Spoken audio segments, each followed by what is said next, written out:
Welcome to SF Commercial Property Conversations with Bruce Bean, where Bay Area investments meet expert insights. Get ready to unlock the strategies of commercial real estate success. Okay, today we have Jack and Tyler from Vertical Markets. They are a team of real estate investors and a number of other types of investments like boats. So it's great to have you both. I'm very curious about how you found each other, how you got to know each other, and where you all came from. So if you want to start, Jack, that would be great. Yeah, absolutely. I'm Jack. One of the two-headed monster of Vertical Markets. Tyler and I met. We probably met back in, I want to say, 2007, through a mutual friend named W.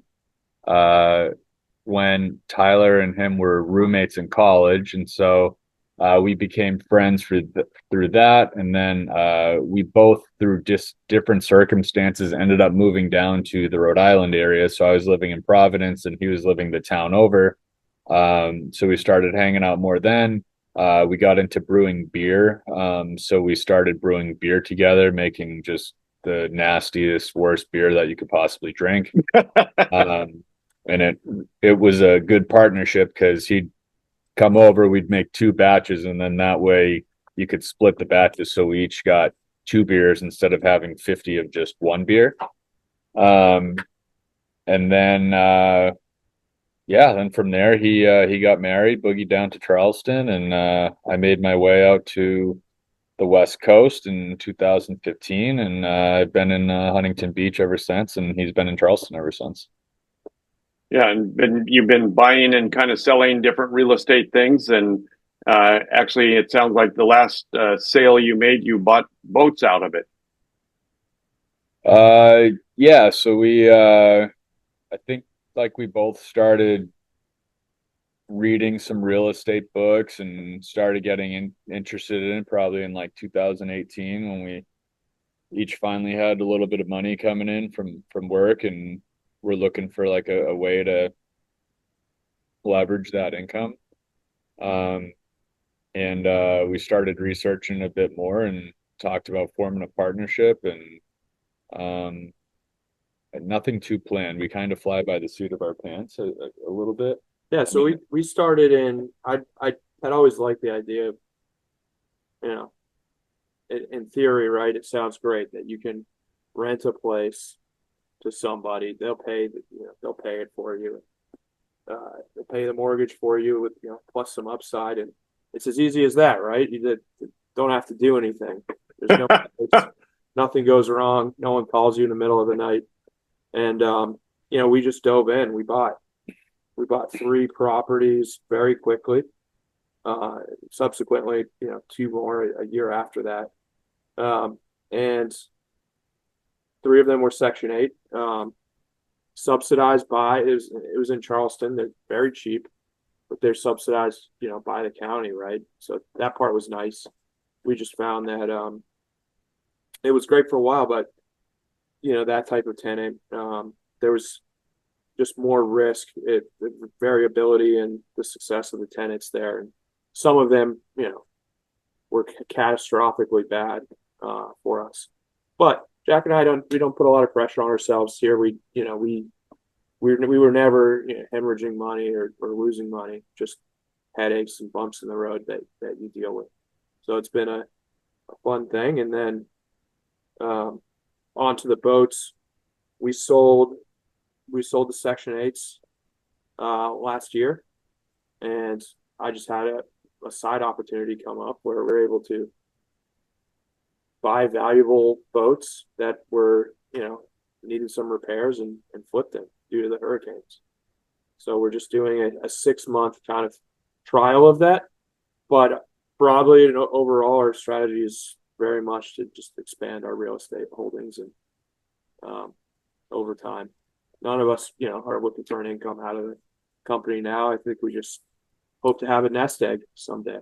Yeah, and I think that grants us some flexibility because we take kind of a long-term approach. I mean, I think one of the main things going in was we kind of said, neither one of us are looking to pull a salary or dividends or anything for a long period of time. We're looking at more as like a retirement opportunity. So I think with that strategy, it kind of allows us to be a bit more nimble in terms of when different opportunities present itself. I think like the boat thing's a good example where it wasn't necessarily planned, but we had just sold and we were kind of looking for our next opportunity that we thought would be real estate, but something else came to our desk, and we said, why not? Do you have to pay capital gains on boats? I never thought about boats and Yeah, cars and vehicles. so in terms of that, it's Government always gets theirs. you Oh, have you have ordinary income, right? So that's a challenge, but it's a much quicker turnaround. So yeah. do you still own some boats right now? Yeah, we own all of them right now. We're selling them. Oh, you do. Too Oh, I many. see. Yeah, we own too many boats. But we've sold 2 boats, and springtime. So this is the time that they'll sell.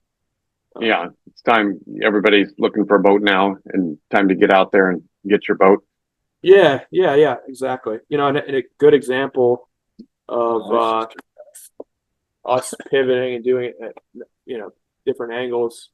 We bought some residential houses that we turned into multi-units, and one of the simplest ways to do that, a lot of people don't have kind of the vision, or really just the idea occurs to them that they can do this, but we just put a tiny home in the back of one of our 3-bedroom houses, and then we built another unit in the garage, and we were able to double the rents coming out of that total property, for relatively low investment and much cheaper than buying or building a traditional duplex or quad.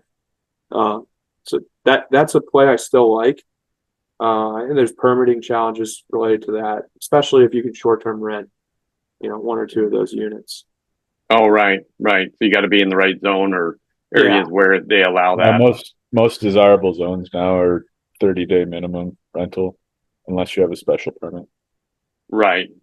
But you were able to do day-to-day rentals, Airbnb kind of approach. Yeah, and it's helpful to buy in a, just part of your underwriting is buying a homeowner-friendly state, right? You have more rights. Yeah. No, I mean, there's a ton of companies out there that'll, put an ADU in a backyard or whatever. And so that I think is a great play to work. And so do you still own those or did you flip those? We own those. Yep. We're holding on to them. They're doing quite well.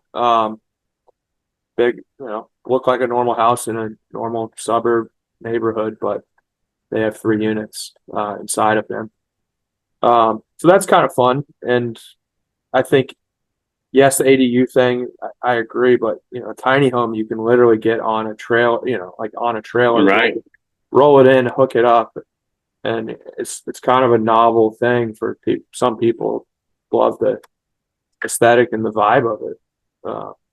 For me, I need a little more space than a tiny home. But 1 bedroom, 1 kitchen, 1 everything. yeah, but for a medical student or a new professional, they don't, they're happy with it. So did you have to bring in a crane to put the tiny home in, or did you just roll it in there? We just rolled it right in. Wow, that's very nice and easy. Yeah, That's definitely the way to go. Yeah, I can see where that would work.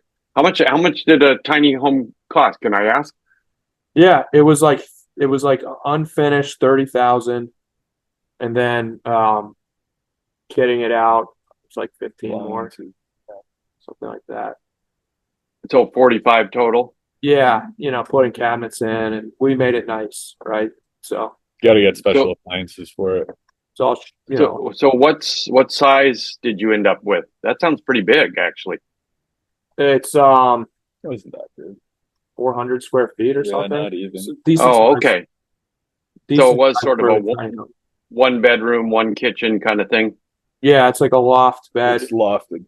living yeah. room, loft, kitchen, bathroom kind of thing. And then we put a deck around it and actually put a tiny pool. Because built a tiny pool next to it as well. Oh wow, that's a nice amenity to have. So more than a hot tub, just a teeny pool kind of thing. Yeah, it's like a bit bigger than a hot tub, but it's tiny, just very basic. Kind of.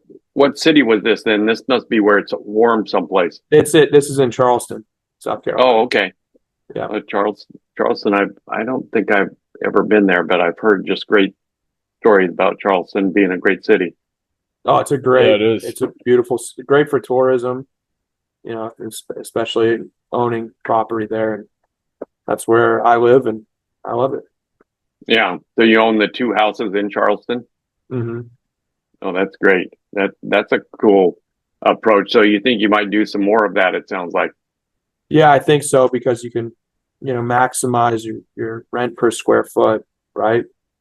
And I think it's something that would be attractive for resale at any point you want to get out of there. It's good income for the property.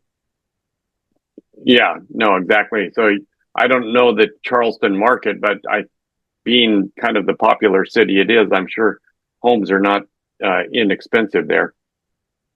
Yeah, it's getting a lot expensive. cheaper than California, though. It's cheaper than here, but a brick ranch house can pay $800,000 for, right? That's yeah. And then really a non-stunning neighborhood, but just close to downtown type of thing. So things are rising. It's one of the fastest property value increasing cities in America.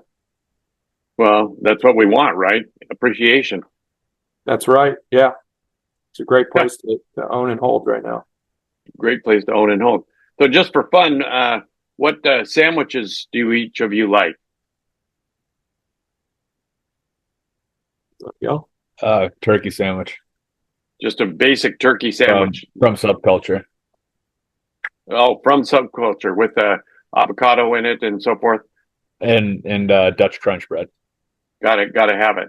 That's nice. And what would you like, Tyler? I'm gonna say I'm always a fan of a really good Italian sub. Yeah, if it's done. I suspect. Oh yeah. There's some place in Charleston that has a really good sandwich. Yeah, there's quite a few great places. There's a great place downtown called the Porchetta Shop, and along with Porchetta, they kind of curate their own meats, and it's a great place to go. And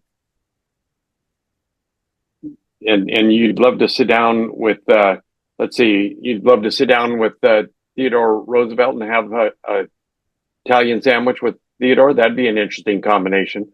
I feel like it would. I'd just like to see like incredulous Teddy Roosevelt with the current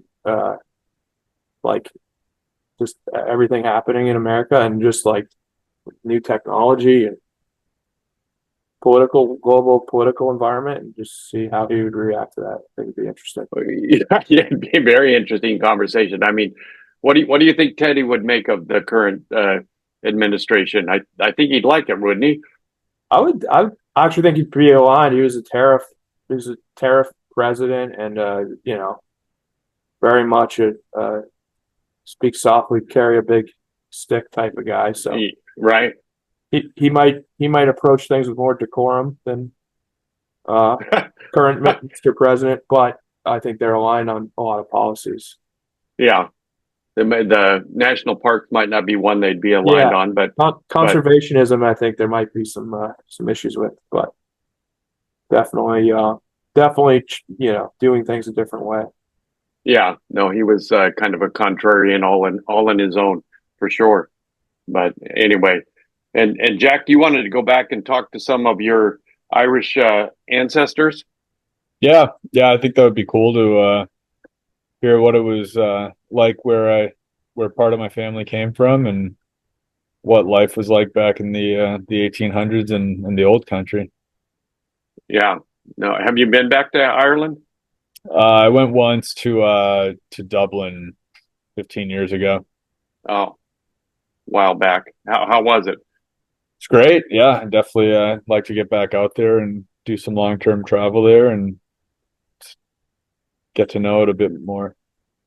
Maybe we'll do a All vertical right. markets trip to Ireland. Jack and I used vertical markets to go on 2 surf trips. So we went to Nicaragua last year and Costa Rica. Oh, wait a minute. So this is you're both surfers? Yes. Yeah. We Now tried. oh, okay. All right. Is that because you moved to San Diego, or is that something you were doing on the East Coast? Started doing it a little bit on the East Coast, down in like the Newport and Narragansett area. And then when I moved out to Huntington Surf City, USA, that's the city's nickname.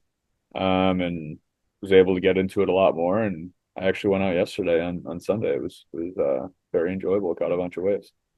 So, have you been to Hawaii? Been to the North Shore? Or how serious have you gotten here?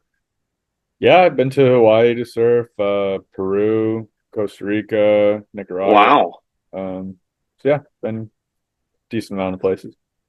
So, where's your favorite spot? Bolsa Chica, my home beach. Oh, wow. Okay.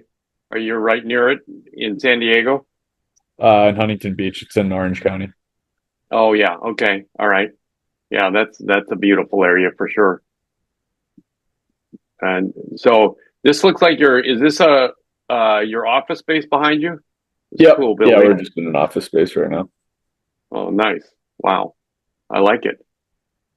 So your Jack, your work brought you out to California. So you're just visiting for a little while? No, Tyler's did. I live out there. Yeah. Yeah, I'm visiting from Charleston. I'm up here for work on my day job, right? Just started at a new company and up here until Thursday. Oh, wow. Then you head back. You're gonna get some surfing in while you're there? We might be able to. Are you around? Yeah. Usually, if I'm here, I'll go with Jack because he's got all the got all the stuff you need. So, leverage that instead of going to rent some gear. Yeah. No. So you've got enough to get both of you out there? Yeah. So it should be good. The weather's good. The water's, I think, cleaner in Huntington than it is around here. Yeah. But it's cold. You're wearing wetsuits, right? Oh yeah. I go in trunks. Oh yeah. I like the cold water. Oh, okay. You go without the wetsuit. Yeah. All right. Okay, wakes you right up. Yeah. Yeah. Keep all right. inflammation down in the knees.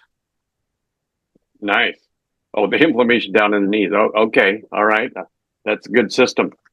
All right. Well, so vertical markets, where can people get a hold of you if they want to know more about kind of where you're investing and so forth? I think we have an info at vertical markets. Should be a dot. Is it .com? Yeah. Info at verticalmarkets.com. Yeah. Cool. Send a note there. You can look up our LLC. And there's contact info on there as well. Nice. Well, it's great talking to you guys. This is the most interesting conversation I've had about real estate and surfing and the whole work. So glad to have you both. Oh, it's good talking to you. Yeah, appreciate it. Well, good luck on your trip out to the West Coast, Tyler, and Jack. We'll be in touch. We'll talk soon. Sounds good. Thank you. Thanks for being here. Take care. Talk to you later. Bye. That's a wrap on today's journey through the SF commercial real estate scene. Ready to share your story? Visit sfcommercialconversations.com/guest. Your insights could lead the next conversation.